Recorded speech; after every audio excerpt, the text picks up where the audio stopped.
आप सभी भाई बहनों का आध्यात्मिक ज्ञानात्मक चैनल की ब्रह्म मुहूर्त ज्ञान उपदेश कक्षा में एक बार फिर स्वागत है।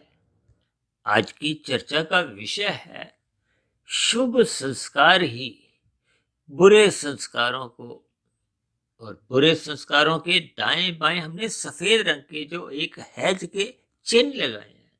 अक्सर ये चिन्ह हम काले रंग के लगाते हैं तामसी स्थितियों से दूर हटने के लिए, बुराई से बचने के लिए।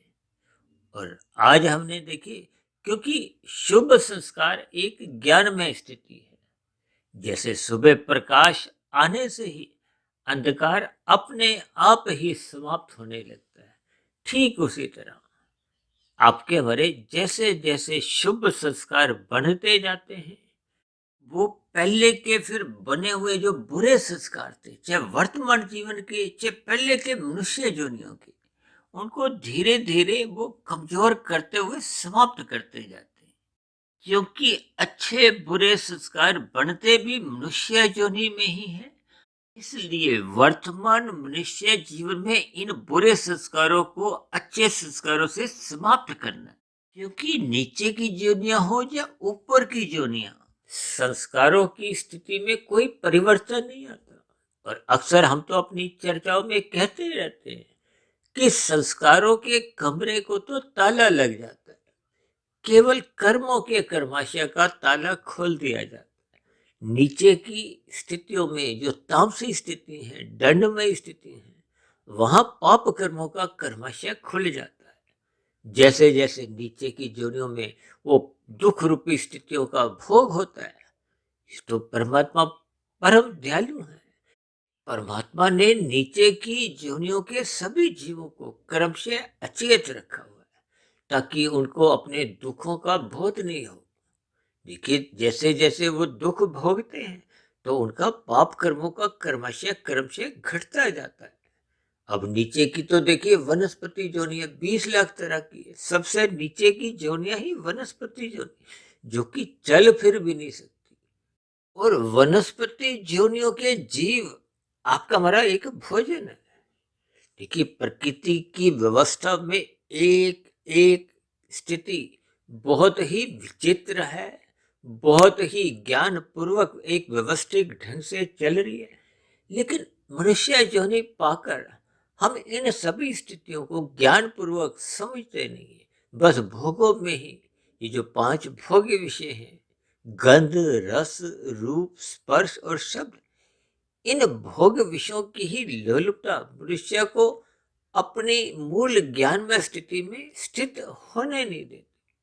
इसलिए तो राजसी मनुष्यों का भी सत्संग बेमन से होता है, श्रद्धा होती नहीं। अभी कुछ दिन पहले ही हमने देखी प्रकृति के 3 गुणों की स्थितियों को हमारे स्थूल शरीर की 3 अलग अलग अवस्थाओं से जोड़ते हुए इन 3 गुणों की स्थितियां समझाई थी। देखिए, 55 अवस्था में तो तमोगुण की प्रधानता होती है। भौतिक उन्नति भी हम एक रुचि पूर्वक नहीं करते, और आध्यात्मिक उन्नति के लिए तो हमारा कोई प्रयास हो युवा अवस्था में ही नहीं होता। जबकि युवा अवस्था में तो कम से कम मनुष्य का रजोगुण एक जग चुका होता है, किशोर अवस्था से ही ये जगने लगता है।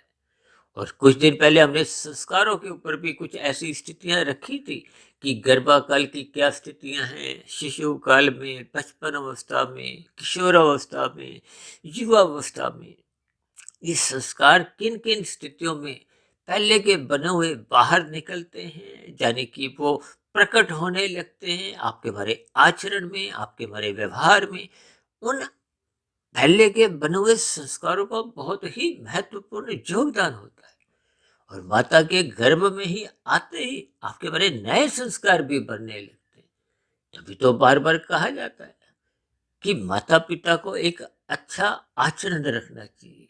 अच्छा आचरण का अभिप्राय सात्विक स्थितियों में अपना जीवन बिताना चाहिए, ताकि गर्भाकाल की स्थितियों में शुभ संस्कार सहज ही उस नए शिशु के एक गर्भाकाल की स्थिति में जन्म ले। देखिए, मैंने कहा ना, मनुष्य योनि में ही संस्कार बनते हैं। यानी परिवार में माता पिता का जैसा जैसा आचरण होता है, और माता का तो विशेष रूप से जैसा जैसा खान पीना होता है, क्योंकि माता के गर्भ में ही शिशु का एक स्थितियां होती हैं, तो इन सभी स्थितियों का एक शिशु के ऊपर अच्छा बुरा वो संस्कारों का प्रभाव पड़ता है। देखिए ये सभी स्थितियां बहुत ही ज्ञानपूर्वक जब तक मनुष्य समझता नहीं है, अक्सर एक साधारण मनुष्य स्थूल शरीर के स्तर पर होने वाले पाप कर्मों से ही बचता है।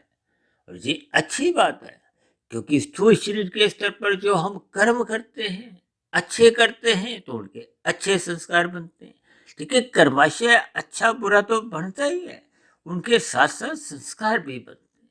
लेकिन मुख्य बात क्या है, मानसिक स्तर पर जब हम कर्म करते नहीं, मानसिक रूप से क्रियाएं करते हैं, चिंतन करते हैं, कुछ भी अच्छा बुरा, अच्छा करते हैं तो शुभ संस्कार बनते हैं, बुरा कुसंग का एक तामसिक स्थितियों का चिंतन करते हैं तो आपके मरे बुरे संस्कार सहज ही बनने लगते हैं।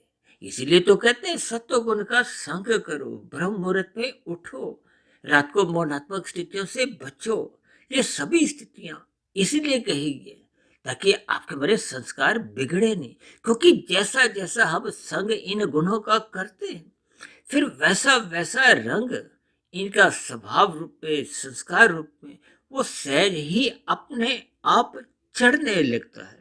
अब स्थूल शरीर के स्तर पर तो देखिए हम जो जो क्रियाएं करते हैं, कर्म करते हैं, उनका तो देखिए कर्माशय बनता है। अब कर्माशय उसी का बनता है जिसको हम स्कम भाव से करते हैं, कर्ता भाव से करते हैं। अब कर्ता भाव से करते हैं तो भोगता तो आपको हमें बनना पड़ता है, यानी कि उस किए गए कर्म का फिर फल भोगना पड़ता है।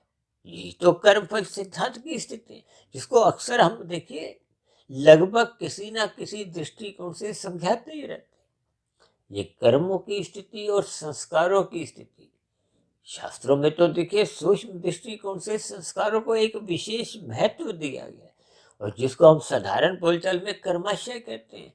शास्त्रों में उन कर्माशय की स्थितियों को भी देखिए धर्म अधर्म संस्कार से जोड़ा गया है। धर्म का अभिप्राय पुण्य कर्मों से है, अधर्म का अभिप्राय पाप कर्मों से, निषेध कर्मों से। अक्सर हम ये पाप पुण्य कर्मों की स्थितियों को लाल बत्ती हरी बत्ती से जोड़कर भी समझाते हैं, और धर्म की स्थितियों का तो विशेष चर्चा कलयुग में होती रहती है, शब्दों द्वारा, विभिन्न प्रकार के व्याख्यानों द्वारा। लेकिन व्यवहार में एक साधारण मनुष्य अपने धर्म का पालन नहीं करता।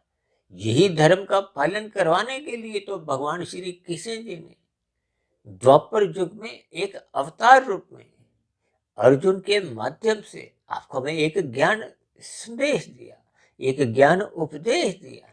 लेकिन मनुष्य इन सभी गीता के ज्ञान उपदेश को भी सुनता है, पढ़ता भी है, लेकिन व्यवहार में उतने अनुपात में ला नहीं पाता।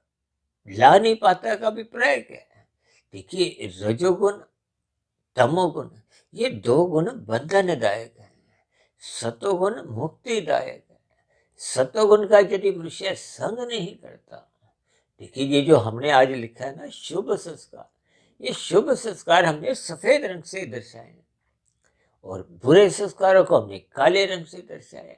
अब शाम को जैसे ही सूर्य अस्त होता है, अंधकार में स्थितियां बनती है। हालांकि सूर्य की स्थिति तो देखिए निरंतर बनी रहती है, लेकिन कुछ ऐसी भौगोलिक स्थितियां हैं कि शाम को जैसे ही अस्त होता है तो फिर अंधकार में स्थितियां बनती हैं।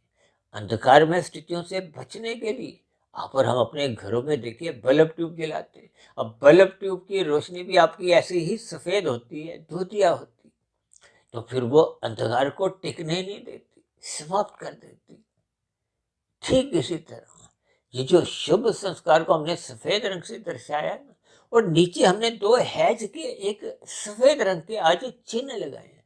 अक्सर हम इन हैज को जो काले रंग से दर्शाते हैं कि हम बुराई से बचें, निषेध कर्मों से बचें, लेकिन आज हमने देखिए इनको सफेद रंग से दर्शाया है। देखिए रंगों का भी ये अलग ही खेल है, हालांकि हम बार बार इन पर चर्चाएं करते रहते हैं। देखिए बुरे संस्कार यानी कि अंधकार कब भागता है, बुराई कब समाप्त होती है, जब उस पर अच्छाई की एक विजय होती है। विजय होने का अभिप्राय क्या है कि जब हम उस स्थिति विशेष में अपने आप को स्थित करते हैं, यदि हम उस अच्छाई को लाते नहीं, यदि हम प्रकाश द्वारा वो ट्यूबलाइट नहीं जलाते, तो फिर अंधकार में स्थितियां होती हैं। और अंधकार में जब तन के स्तर पर ही ठोकरें लगती हैं, तो फिर मन के स्तर पर जब जब ज्ञान की स्थितियां आधी अधूरी होती हैं, ये आधी अधूरी का अभिप्राय अंधकार में स्थितियों से है या धुंधले ज्ञान की स्थितियों से है। और अक्सर मैं तो देखिए तमोगुण को अंधकार से, रजोगुण को एक धुंध की स्थिति से जोड़ता हूँ। ये धुंध हो या अंधकार हो, बिना प्रकाश के नहीं जाते। देखिए सर्दियों में तो आपका बड़ा एक अनुभव है, जब धुंध आ जाती है तो धुंध में आपको में दिखाई नहीं देता। नहीं देने का अभिप्राय अधिक दूरी का दिखाई नहीं देता। देखिए वाहन चलाते समय जब धुंध हो तो हम अपनी गाड़ी को धीरे धीरे चलाते हैं, तेज गति से भगाते नहीं। या तेज गति से भगाने का अभिप्राय क्या है कि राजसी मनुष्य देखिए बहुत तेज गति से विषय भोगों में लिप्त रहता है। सही गलत की पहचान होती नहीं है क्योंकि धुंधली बुद्धि। राजसी स्थिति देखिए एक मध्यम स्थिति है। एक संसारी मनुष्यों को शास्त्रों का ज्ञान होता नहीं। हालांकि शास्त्र बार बार कहते हैं कि मनुष्य को सत्संग करना एक अनिवार्य स्थिति है।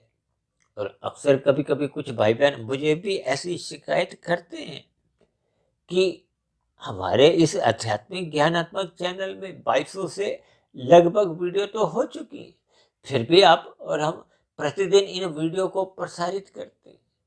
देखिए जब तक हम ज्ञान में स्थिति में रहते हैं तो बुराई आपके करीब भटकती नहीं है। देखिए हम वीडियो बनाने में, आप सुनने में, किसी भी तरह हम ज्ञान में स्थिति में रहते हैं। ज्ञान में स्थिति में बने रहने से ही आपका बड़ा जीवन एक सात्विक बनता है। सात्विक दिनचर्या में ये जो राशि विषय भोग संसारी स्थितियां हैं, ये एक मर्यादा में रहती है। अन्यथा सतोगुण के अभाव में ये राशि स्थितियां नाचने लगती हैं, फिसलने लगती हैं। जब मनुष्य इन राशि स्थितियों में नाचने लगता है, भोगों की गलियों में अपने आप को यूं ही फिसलने देता है, तो फिर ये राशि स्थितियां ही मनुष्य को तमोगुण में गिराती हैं। और तमोगुण में गिरने पे मनुष्य को ऐसा बोध ही नहीं होता कि मनुष्य कब कितने पाप कर्म करता जाता है। मनुष्य को ऐसा बोध इसलिए नहीं होता क्योंकि अंधकार में स्थिति है। देखिए तमोगुण को अंधकार में स्थिति से जोड़ा गया है, रजोगुण को धुंधली स्थिति से, और सतोगुण को प्रकाश से। अब सूर्य का प्रकाश आने से ही धुंध भी छटती है और अंधकार भी दूर होता है। इन सभी स्थितियों के आपको में भावार्थ समझनी है, यानी कि शुभ संस्कार बिना बनाए आपके मेरे बुरे संस्कार समाप्त नहीं होंगे। ये एक सिद्धांत है। जैसे बिना प्रकाश के अंधकार नहीं जाता, ठीक उसी तरह इन सभी स्थितियों पर आपको मैं चिंतन करता है। अब प्रश्न ये है कि शुभ संस्कार बनते कैसे। देखिए शुभ संस्कार बनते हैं जब हम सत्संग करते हैं, सात्विक स्थितियों में रहने का अपना एक अभ्यास कर लेते हैं, ब्रह्म मुहूर्त में उठने लगते हैं। देखिए जैसे आपके मेरे व्यवसाय में अधिक लाभ कब आता है, जब हम हानि की स्थितियों को बंद करने लगते हैं और लाभ की स्थितियों को एक बढ़ाते जाते हैं, तो आपके मेरे लेखा जोखा में, बैलेंस शीट में एक शुद्ध लाभ सहज ही दिखने लगता है। और यदि बुराइयां अधिक हैं, बुराइयां अधिक का अभिप्राय हानि की स्थितियों से, हानि अधिक हो रही है, लाभ हो नहीं रहा, जब बहुत कम हो रहा है, तो फिर शुद्ध लेखा जोखा में वो एक बैलेंस शीट घाटे की स्थितियां होती है। यही आपका हमारा जीवन की स्थिति है। जैसे जैसे हम कर्म स्थूल शरीर के स्तर पर करते जाते हैं, लेकिन दिन में तो हम कितने ही कर्म करते हैं, और बिना ज्ञान के कर्म तो आधे अधूरे ही होते हैं। अक्सर हम बार बार कहते रहते हैं। देखिए ये जितने भी पदार्थ हैं जो हम भोग विषयों का सुख लेना चाहते हैं, ये पदार्थ ही तो हैं। ये पदार्थों का ही आपका हमारा शरीर बना है। ये पृथ्वी, जल, अग्नि, वायु, आकाश, ये क्रमशः स्थूल पदार्थ है। हालांकि पृथ्वी को अधिक स्थूल समझा जाता है, जल को उससे कम, अग्नि को उससे और कम। ये पृथ्वी, जल, अग्नि, वायु, आकाश का ही ये स्पष्ट रूप से ये देखिए स्थितियां हैं। और हमने तो एक बार वीडियो बनाई थी ना, स्वस्थ स्थूल शरीर की कसौटी, जिसमें हमने वात, कफ, पित्त के ऊपर कुछ चर्चा रखी थी। जैसे प्रकृति के 3 गुणों की सम अवस्था को प्रकृति कहा जाता है, जिसमें आप और हम जीते हैं, ये तो विकृति है। साधारण शब्दों में इसको भी प्रकृति कह दिया जाता है। एक बहुत मोटे स्तर पर तो देखिए पृथ्वी, जल, अग्नि, वायु, आकाश तक ही एक प्रकृति मान लिया जाता है। और अक्सर एक साधारण बुद्धि पर जीने वाला मनुष्य तो देखिए आकाश को अपनी गर्दन ऊपर उठाते हुए ही समझता है, जबकि आकाश तो हर स्थान, हर खाली जगह वो आकाश ही है। आकाश में ही सब चीज समाई हुई है। ये जो पृथ्वी, जल, अग्नि, वायु, आकाश है, इन्हीं 5 तत्वों का आपका हमारा शरीर बना है। इनको तामसी कहा गया। देखिए पदार्थों को तमोगुण से जोड़ा गया, रजोगुण को क्रिया से जोड़ा गया और सतोगुण को ज्ञान से जोड़ा गया। पदार्थों का सुख लेने के लिए क्रिया करनी होती है, और क्रिया ज्ञान पूर्वक होने से ही पदार्थों का सही सही सुख ले पाते हैं। अक्सर हम उदाहरणों में समझाते हैं कि आपके हमारी गृहिणी को खाना बनाने का ज्ञान है, तभी वो जितने भी क्रियाएं करती है रसोई में, उससे पदार्थों द्वारा हम एक स्वादिष्ट भोजन आपके हमारी गृहिणी तैयार कर पाती। और जब गृहिणी घर नहीं हो तो आप और हम खाना बनाते, तो फिर ऐसी स्थिति में क्या होता है, आपको में ज्ञान नहीं है। अब ज्ञान नहीं है तो इसका अभिप्राय सतोगुण नहीं है। अब रजोगुण की स्थिति है कि आप और हम क्रिया करते हैं। क्रिया किन पे करते हैं? पदार्थ भी वही है, लेकिन आपकी हमारी क्रिया अज्ञानता पूर्वक, क्योंकि सतोगुण तो है ही नहीं।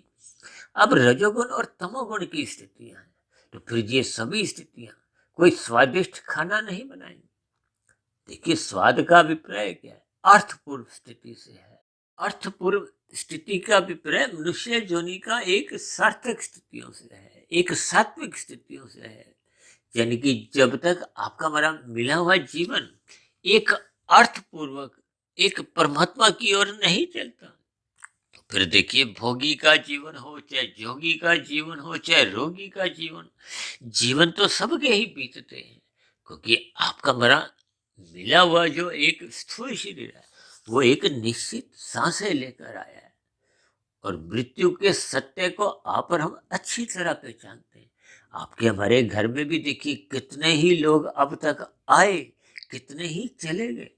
देखिए आपके हमारे परिवार में जैसे जैसे कुछ एक उम्र की दहलीज पर लोग बढ़ते जाते हैं, तो किसी भी स्थिति पे मृत्यु आ जाती है। आपकी हमारी मृत्यु भी किसी ना किसी दिन आ जाएगी। इस सत्य को आपको हमें स्वीकार करना है। उस मृत्यु से पूर्व की स्थितियों में आपके हमारे जितने जितने कर्म होते हैं, क्योंकि कर्म होते हैं स्थूल शरीर के स्तर पर, हाथ, पैर, वाणी, लिंग, गुदा द्वारा, ये 5 कर्मेंद्रिय हैं। और जिस कर्मों द्वारा हम 5 भौतिक विषयों का सुख भोगते हैं, वो 5 ज्ञानेंद्रिय हैं। ये 5 ज्ञानेंद्रिय क्या है? नाक, जिह्वा, आंख, त्वचा और कान। और ये 5 ज्ञानेंद्रिय 5 भोग्य विषयों का सुख भोगती है। नाक द्वारा गंध का, जिह्वा द्वारा रस का, आंख द्वारा रूप का, त्वचा द्वारा स्पर्श का और कान द्वारा शब्द का। देखिए इन सभी स्थितियों पर स्थूल शरीर के स्तर पर हम जो जो कर्म करते हैं, फल पाने की इच्छा से, भोगने की दृष्टिकोण से, तो उसका कर्मशय बनता है। किसमें? कारण शरीर। और कर्मशय जैसा जैसा बनता है, उससे संबंधित ही संस्कार बनते हैं। यदि हम पुण्य कर्म करते हैं तो पुण्य कर्मों के संस्कार बनते हैं। संस्कार का अभिप्राय स्वभाव से है, एक छाप से है, एक प्रभाव से है। और इसी तरह मन के स्तर पर हम चिंतन कुछ ना कुछ तो करते रहते हैं। अब चिंतन में देखिए पहले के बने हुए जो भी अच्छे बुरे संस्कार आपके हमारे कारण शरीर में पहले के बन चुके हैं, उनके फुरने आते हैं, उनके विचार आते हैं, उनकी वृत्तियां जागती हैं, उनको स्मृतियां कहा गया है। यानी कि जो पहले की स्थितियां बन चुकी थी उनसे आते हैं। और कुछ नए संस्कार कैसे बनते हैं? ये जो हम संग करते हैं, किसका? सत्संग का या कुसंग का? सत्संग का अभिप्राय सात्विक स्थिति से, सत्वगुण का संग करने से। और कुसंग का अभिप्राय देखिए तामसिक स्थितियों से है। और कुछ हद तक हम तो देखिए राजसी स्थितियों को भी ले लेते, क्योंकि राजसी स्थितियां भी देर सवेर मनुष्य को तमोगुण में गिराने की एक प्रयास करती है। ये रजोगुण को सतोगुण की लगाम से नियंत्रण में रखना इसलिए आवश्यक कहा गया, जैसा कि स्वयं भगवान श्री कृष्ण जी ने गीता में अर्जुन के रथ के 5 घोड़ों को 5 भोग्य विषयों से दर्शाया है। और ये ज्ञानेन्द्रियां हो या कर्मेंद्रियां हो, ये अपने आप में स्वतंत्र नहीं है। इनकी भागदौड़ किसके हाथ में? मन के। और मन भी अकेला स्वतंत्र नहीं है। मन के ऊपर उसका एक बुद्धि रूपी बॉस है। देखिए, मन को सही गलत की एक परख नहीं है, बुद्धि को सही गलत की परख है। और बुद्धि भी सात्विक होने से ही उसकी ये परख सही होती है। अब राशि बुद्धि होने से तो देखिए वो धुंधली बुद्धि होती है। धुंधली बुद्धि में अधिक दूरी का नजर नहीं आने का अभिप्राय क्या है कि आज जो कर्म हम कर रहे हैं उसका भविष्य में क्या फल आएगा, उसका आपको में बोध नहीं है। जबकि भगवान श्री कृष्ण जी तो सात्विक मनुष्यों के लिए यहाँ तक कहते हैं कि कर्म फल सिद्धांत की इतनी अधिक सूक्ष्म बारीकियां हैं कि अच्छे अच्छे सात्विक मनुष्य है, यानी कि अच्छे अच्छे बुद्धिमान मनुष्य भी चकरा जाते हैं, उनको भी सही ज्ञान नहीं होता।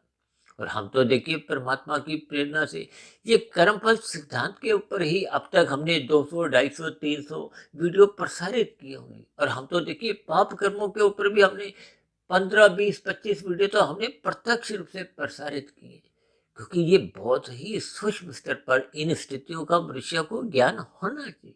क्योंकि आपका मेरा एक एक कर्म लिखा जाता है, लिखे हुए का ही कर्मशय बनता है। कर्मशय के आधार पे ही मरने के बाद की स्थितियां बनती हैं, अगली जोनी का निर्धारण होता है। इसके ऊपर भी हमने एक बहुत बड़ी वीडियो बनाई थी, मनुष्य के मरने के बाद का अगला जन्म। ये वीडियो हमने लगभग 4 वर्ष पहले बनाई थी। लेकिन इन सभी स्थितियों को जब तक मनुष्य कर्मबद्ध तरीके से समझता नहीं है, यानी कि नया कुसंग है। देखिए पुराना तो जो बन चुके हैं, हालांकि आज हमारा जो विषय है वो पुराने संस्कार जो बुरे बन चुके हैं उनको हमने कमजोर करते हुए समाप्त करना है, दग्ध बीज करना है। क्योंकि यही एक बंधन का कारण है।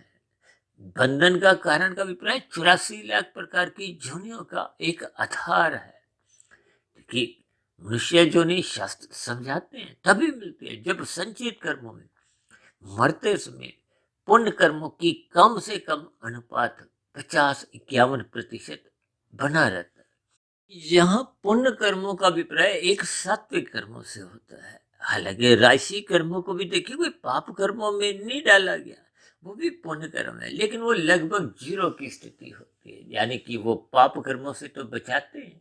एक संसारी मनुष्य अक्सर रजोगुण में ही स्थित होता है, लेकिन सात्विक कर्म जब हम काम भाव से करते हैं, परोपकार के कार्य करते हैं, अक्सर आपने समाज में देखा होगा लोग चींटियों को अन्न देते हैं, पक्षियों को दाना देते हैं, पशुओं को चारा देते हैं, अब लोग कुत्तों को दूध पिलाते हैं, रोटी देते हैं, गाय को भी विभिन्न प्रकार का आहार देते हैं।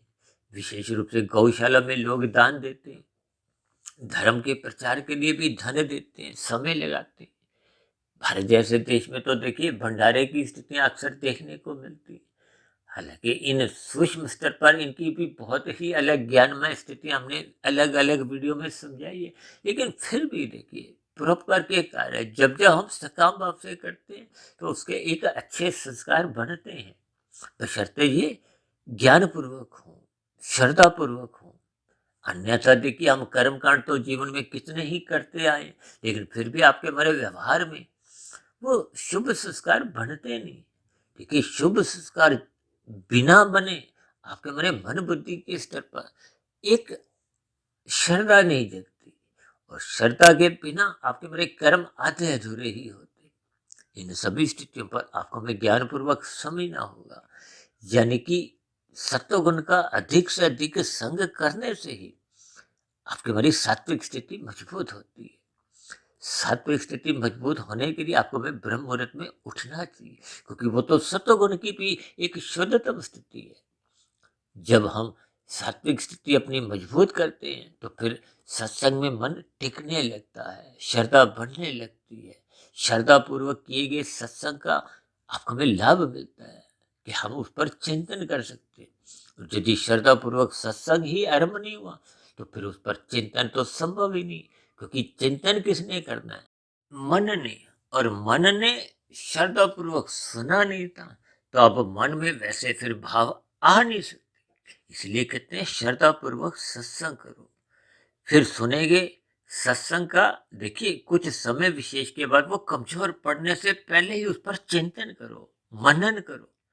ये चिंतन मनन की शुभ स्थितियां ब्रह्म मुहूर्त में एक सहज ही एक अनुकूल प्रभाव दिखाती है, जिसके फलस्वरूप ये चिंतन मनन की स्थितियां फिर धीरे धीरे धीरे धीरे ये जब कार्यशील में पहुंचती है तो फिर ये शुभ संस्कार बनाती है।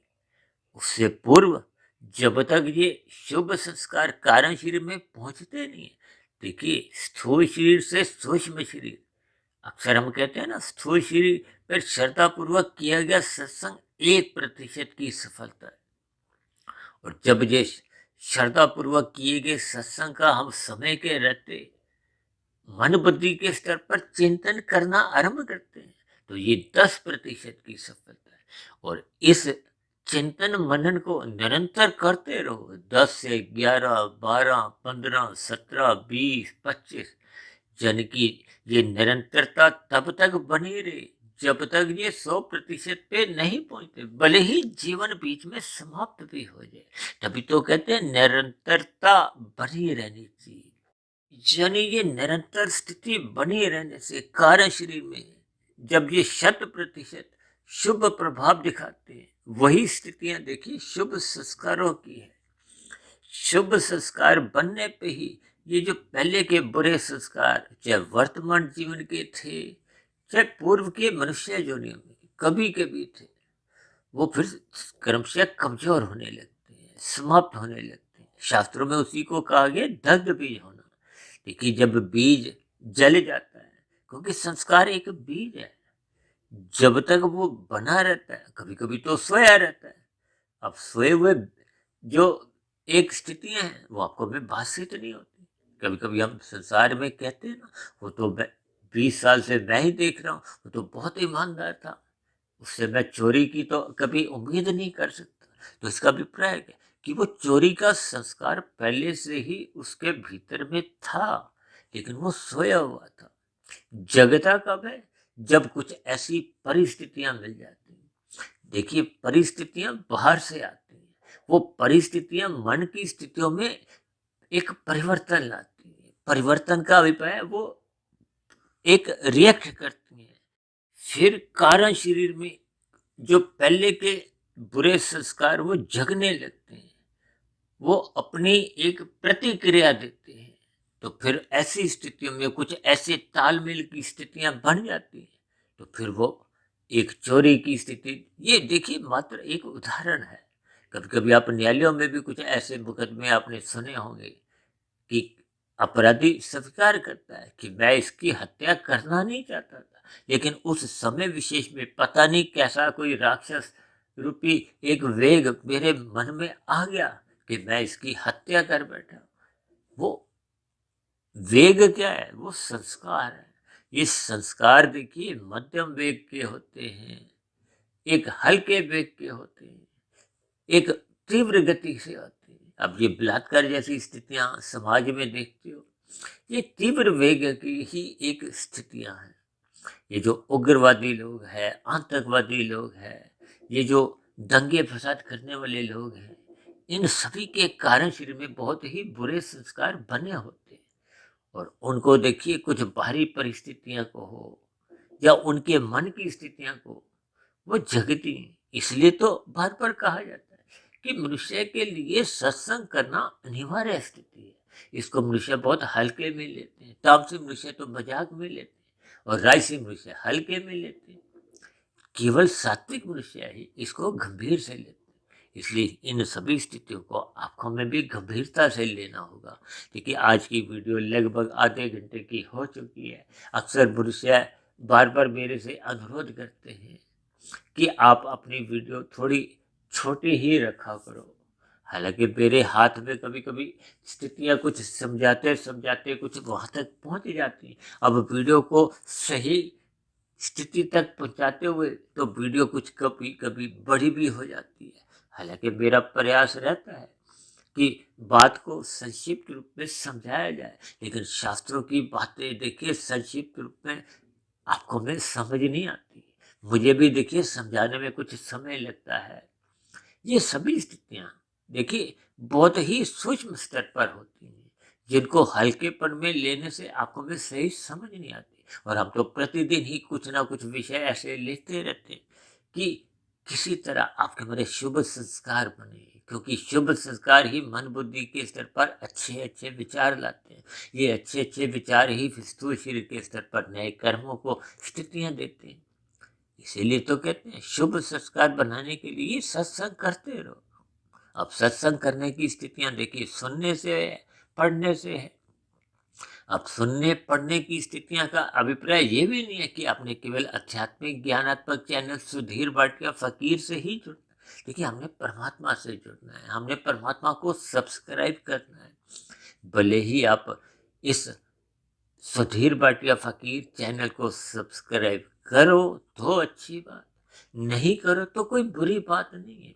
लेकिन परमात्मा को यदि हम सब्सक्राइब नहीं करते तो ये निश्चित रूप से बुरी बात है, क्योंकि जब तक हम परमात्मा से जुड़ते नहीं है तो फिर परमात्मा के दिव्य गुण आपके हमारे अंतःकरण में प्रवेश नहीं कर पाते। जब तक शुभ गुण दिव्य गुण आपके हमारे अंतःकरण में नहीं आते तो फिर आपके हमारी स्थितियां में मन बुद्धि के स्तर पर वो सात्विक स्थितियां बन नहीं पाती।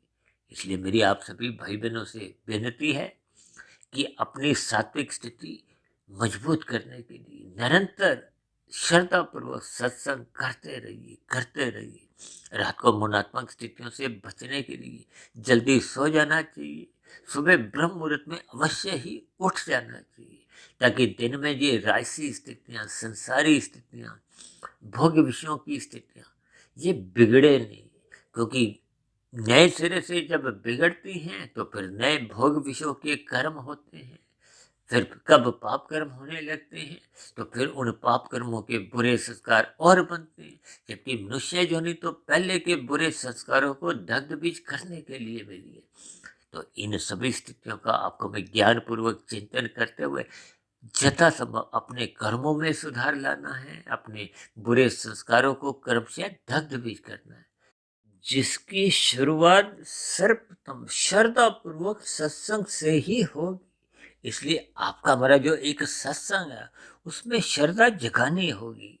अन्यथा राजसी मनुष्यों का सत्संग होता हुआ दिखाई देता है तो फिर उस पर चिंतन की संभावना समाप्त हो जाती है, क्योंकि श्रद्धा होती ही नहीं है। इसलिए मन बुद्धि में वो शास्त्रों का ज्ञान विज्ञान अभी पहुंचे ही नहीं होता, तो फिर उस पर चिंतन की प्रक्रिया आरंभ ही नहीं होती। जब चिंतन ही आरंभ नहीं होता तो फिर संस्कारों की स्थितियां जो कारण शरीर में बननी है वो अभी फिर दूर की स्थितियां बनी होती है। इन सभी ज्ञान विज्ञान की इन तीन शरीरों की स्थितियों को आपको मैं क्रमबद्ध तरीके से समझते हुए सर्वप्रथम श्रद्धा पूर्वक सत्संग करने का अपना अभ्यास निरंतर बढ़ाते रहना होगा।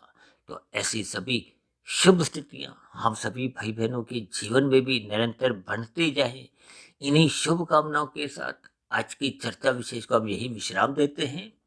शाम को फिर मिलते हैं संध्या बेला ज्ञान कक्षा में।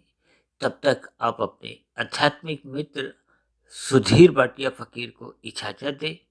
फिर भी वीडियो संबंधित आपके मन में किसी प्रकार का कोई प्रश्न उठ रहा हो, कोई मेरी कही गई बातों पर आपको किसी प्रकार की कोई शिकायत हो, तो आपके प्रश्नों का, सुझावों का और शिकायतों का नीचे दिए गए कमेंट्स बॉक्स पर सदा ही स्वागत है। इस चर्चा विशेष को ध्यानपूर्वक, धैर्यपूर्वक सुनने के लिए आप सभी भाई बहनों का बहुत बहुत धन्यवाद।